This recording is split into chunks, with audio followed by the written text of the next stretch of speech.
আসসালামু আলাইকুম। আপনাদের সবাইকে ছাত্র জনতার বিপ্লবে সিক্ত নতুন বাংলাদেশে স্বাগত জানাচ্ছি। গভীর শ্রদ্ধা জানাচ্ছি জুলাই আগস্ট মাসে ফ্যাসিবাদের বিরুদ্ধে ছাত্র জনতার অভ্যুত্থানে নিহত সকলের প্রতি। তাদের আত্মার মাগফিরাত কামনা করছি। তাদের আত্মত্যাগের বিনিময়ে নতুন বাংলাদেশ গড়ার শপথ নিয়ে আমি আপনাদের কাছে কিছু কথা বলতে চাই।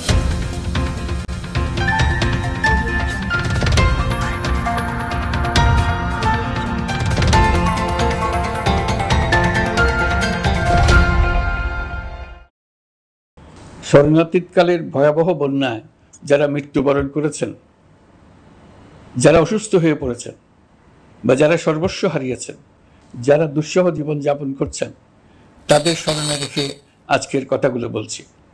বন্যা দুর্গতদের জীবন দ্রুত স্বাভাবিক করার জন্য যাবতীয় উদ্যোগ সরকারি বেসরকারি পর্যায়ে নেবার আয়োজন করেছি।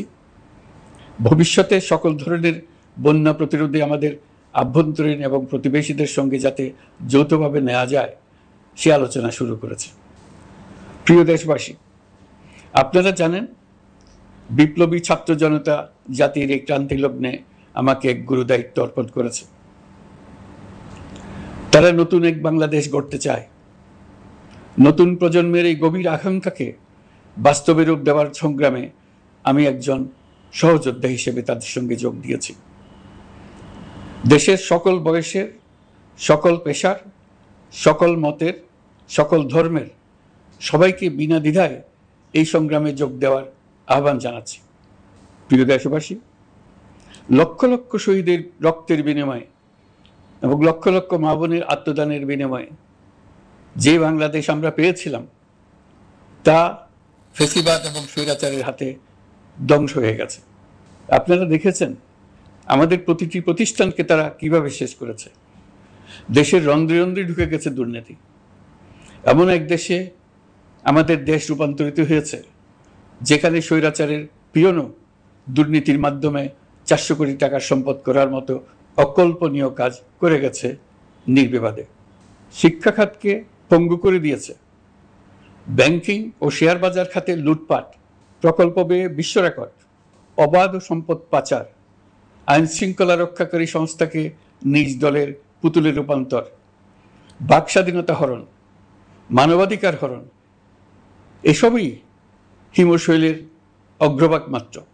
ক্ষমতা কুক্ষিগত করতে ফ্যাসিবাদী সরকার খর্ব করেছে জনগণের সাংবিধানিক ক্ষমতা ও অধিকার। দুঃশাসন, দুর্নীতি, অন্যায়, অবিচার, নিপীড়ন, বিচারের নামে প্রহসনের মাধ্যমে জনসুরক্ষা বিপন্ন করেছে। জনগণকে নির্যাতন, বঞ্চনা ও বৈষম্যের মুখোমুখি দাঁড় করিয়ে দিয়েছে। নতুন প্রজন্মের মানুষ সহ কোটি কোটি মানুষের ভোটাধিকারকে বছরের পর বছর হরণ করেছে। মানুষের এগিয়ে যাওয়ার পথে সকল ধরনের প্রতিবন্ধকতা তৈরি করে স্বৈরাচার তার নিজের, পরিবারের ও দলের কিছু মানুষের হাতে দেশের মালিকানা তুলে দিয়েছে।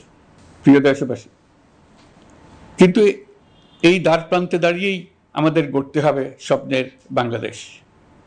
বৈষম্যহীন, শোষণহীন, কল্যাণময় এবং মুক্ত বাতাসের রাষ্ট্রের যে স্বপ্ন নিয়ে ছাত্র জনতা আন্দোলনে ঝাঁপিয়ে পড়েছিল, আমি তাদের সেই স্বপ্ন পূরণে অঙ্গীকারবদ্ধ।